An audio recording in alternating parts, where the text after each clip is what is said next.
Avez-vous déjà remarqué que la Pentecôte est une histoire à couper le souffle?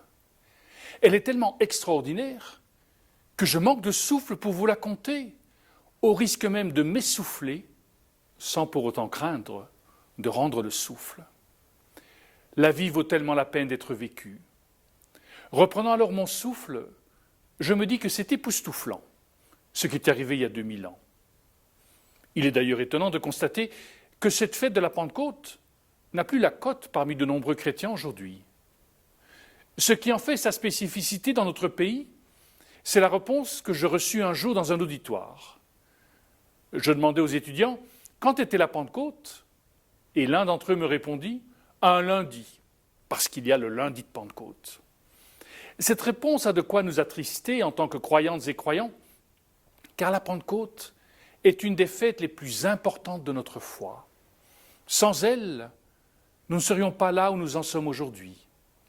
C'est sans doute dû au fait que peu ont gardé en mémoire la richesse du temps de Pâques, ces 50 jours de joie, d'espérance qui se clôturent par cette fête de la vie. En effet, la Pentecôte est l'histoire de la vie, puisque l'absence de souffle est synonyme de mort. Notre souffle est notre respiration. Mais avoir du souffle va bien au-delà de cette métaphore. Avoir du souffle, c'est pousser jusqu'à leurs limites les forces de vie et d'amour que nous portons en nous, écrit Charles Singer. C'est repousser les limites qui empêchent d'aimer jusqu'au bout. C'est tout simplement laisser fleurir jusqu'à l'épanouissement la vie qui habite en chacune et chacun de nous. En ce sens, le souffle divin est une folie, la folie de Dieu. Avec la Pentecôte est né un nouveau concept, celui de la folie de Dieu.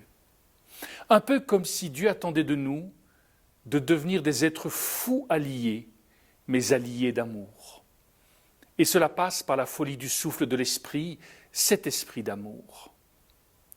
La folie de Dieu n'est d'ailleurs jamais très loin. En ce temps de pandémie, je me risque à cette comparaison hasardeuse. La folie de Dieu est très contagieuse. Aucun vaccin ne lui résiste, même si les antibiotiques de la bêtise humaine, de l'orgueil, du désir de puissance et d'écrasement de l'autre peuvent l'empêcher pendant un temps, parfois long, d'éclore et de prendre toute la place qui lui est due. Certains essayent même de faire des OGM de folie, c'est-à-dire de remplacer la folie de Dieu par la folie des hommes. Absurdité, il n'y a pas d'autre mot. La folie des hommes conduit toujours à la mort. L'histoire contemporaine ne peut hélas démentir mes propos. Par contre, la folie de Dieu, elle conduit à la vie.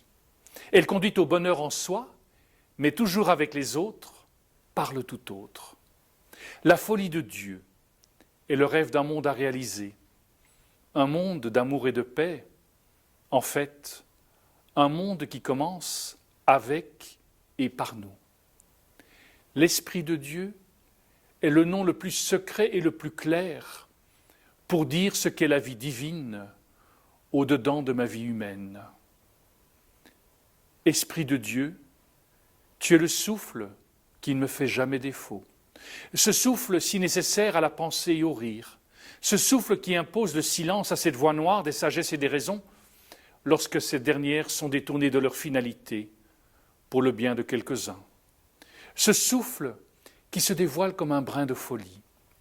Ce souffle, cet air qui rafraîchit mon cœur et fait de chaque être humain une place battue par tous les vents divins. Esprit de Dieu, souffle de Dieu, tu deviens ainsi l'air dont je ne peux me passer et avec qui j'ai envie de vivre à tout instant. Tu es cette part insaisissable en chacune et chacun de nous. Tu es ce lieu intérieur duquel nous ne revenons jamais, puisqu'il trace notre unité la plus profonde, la plus respectueuse de notre identité. Le souffle de Dieu est notre respiration. L'Esprit de Dieu est notre inspiration. Fort de notre liberté, laissons la divinité être à l'œuvre au plus intime de nous-mêmes. En nous inspirant, elle nous permet de poser des actes d'oser des gestes de tendresse, de dire des phrases qui participent à la folie de l'amour, à la folie de Dieu par excellence.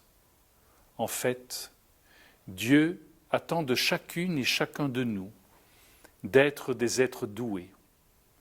Non pas de dons qui conduisent à un bien-être matériel. Dieu nous convie à l'éternité. C'est pourquoi il nous offre un don tout intérieur qui sommeille en nous. Ce don-là, c'est celui de devenir des êtres doués, mais des êtres doués de l'Esprit Saint. Tel est le sens de la Pentecôte. N'est-ce pas une superbe fête? Soyons alors ces êtres doués de l'Esprit divin. Bonne fête de Pentecôte à chacune et chacun d'entre vous. Amen.